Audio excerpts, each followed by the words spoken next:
Hello friends, welcome to my channel JM Learning. Today we will learn the phasing out test for 3-phase transformer under our course Maintenance of Electrical Equipment. Myself is Mr. JM Patil, Senior Lecturer, Electrical Engineering Department, KK Polytechnic, Nasik. Now before we discuss this test, let us know the facts of this test. This particular test is to be carried out on 3-phase transformer only. The objective of this test is to find out the primary and secondary of the same phase.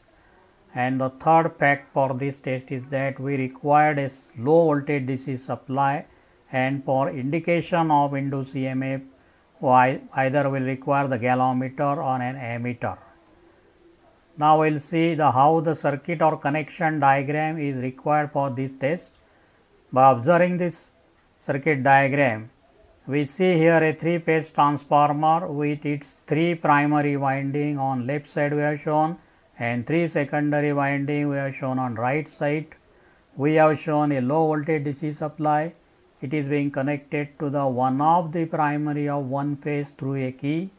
One of the secondary windings connected to a galvanometer, and all 4 windings remaining are being shorted.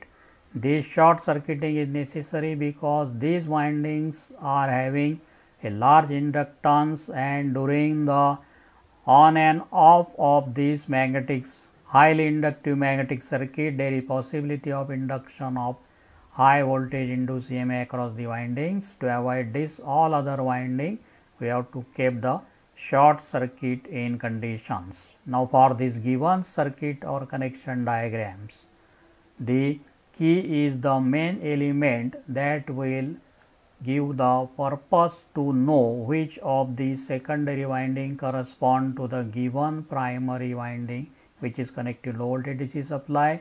In this particular circuit diagram, this first secondary winding is connected to galvanometer. All other secondary winding are connected through a short circuit jumpers.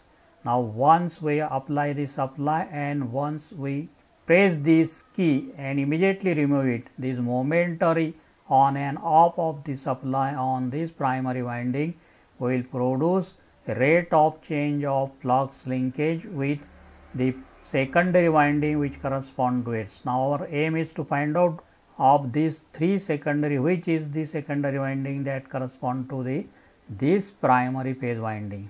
So there may be possibility of 2 things. If you get the indication in the galvanometer, it means that this connected secondary winding is the corresponding winding for this primary winding. If we do not get the indication of supply in this case, then we have to move to the another remaining 2 windings, because then out of these 2, one may be corresponding to the given connected primary of this phase winding. So disconnect this galvanometer from this winding and connect it to this secondary winding here. Short this previous winding, it is already shorted all other windings. Again press the key and see the indication of galvanometer. If you get the indication, it means that this secondary winding corresponding to this primary of same phase winding. If you do not get the indication, then move to the third winding, connect your galvanometer, all other secondary will be shorted, and again press the key. If you get your indication of galvanometer, it means that this secondary winding correspond to this primary which we have connected to a low voltage DC supply.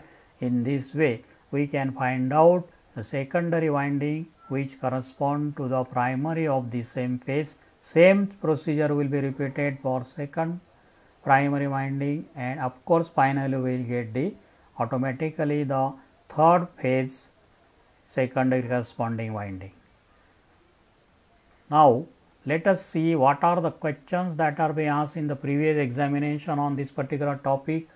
Here I have listed the 6 questions that are many times asked corresponding to phasing out test. First is the state the objective of phasing out test, that we already described.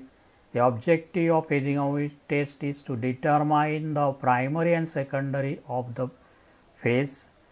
Second question is state the need of low voltage DC supply. Here we are using only the DC supply, and that too of low voltage, because our aim is to get the induced EMF in the secondary windings indication through a galvanometer. So, we require a low voltage DC supply, no need of having higher voltage here. AC supply which is not suitable here because we do not want continuous induction of EMF, we want only the momentary induction of the EMF. The third question is give the reason. Two secondary winding are short in phasing out test. Why it is required? Because the secondary windings possess a large inductance and there is possibility of induction of high voltage in the remaining windings. To avoid it and for safeguard, we require to short circuit the remaining secondary winding. The fourth is explain the phasing out test conducted on three-phase transformer. So, whatever we have discussed till far, we have to write this answer with the help of circuit or connection diagram and corresponding steps involved in determination of the secondary winding for particular phase primary which is connected to low voltage DC supply. Now, the fifth question that is also any time is that draw circuit diagram to conduct phasing out test on three-phase transformer. Here only we have to draw the circuit diagram and label the various parts shown in the circuit diagram.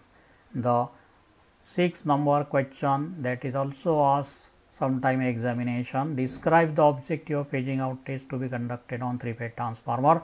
So, here write the phasing out test objective along with the circuit diagram and briefly we have to explain it in short, not in detail here, because objective how it is achieved that only we have to state with the help of circuit diagram. Now, students have to remember that this phasing out test is to be conducted on three-phase transformer. Once we know that three-phase transformer is to be shown in circuit diagram, then you can easily draw the connection diagram for three-phase transformer, three primary winding, three secondary winding and requirement of low voltage DC supply and a galvanometer in this test. So, the common mistake that students can make in this particular topic question answering is that they do not sometime able to find out that whether phasing out test is related to three-phase transformer or single-phase transformer. This is the common mistake many times it is being made. So, always remember that it is a three-phase transformer. Second thing important is that low voltage DC supply is required and we require either ammeter or galvanometer and not the voltmeter, and of course, AK is essential. You cannot directly connect a low voltage DC supply to winding, otherwise the winding will burn because it possesses the least impedance, the least resistance in this case because it is a DC supply, so it may get damaged. So, these things we have to remember while study and preparing for examination for this particular test. With this, we will conclude this particular topic. I am sure that you have got understanding of the phasing out test and the related questions that are being asked in the examination. With this, thank you to all of you.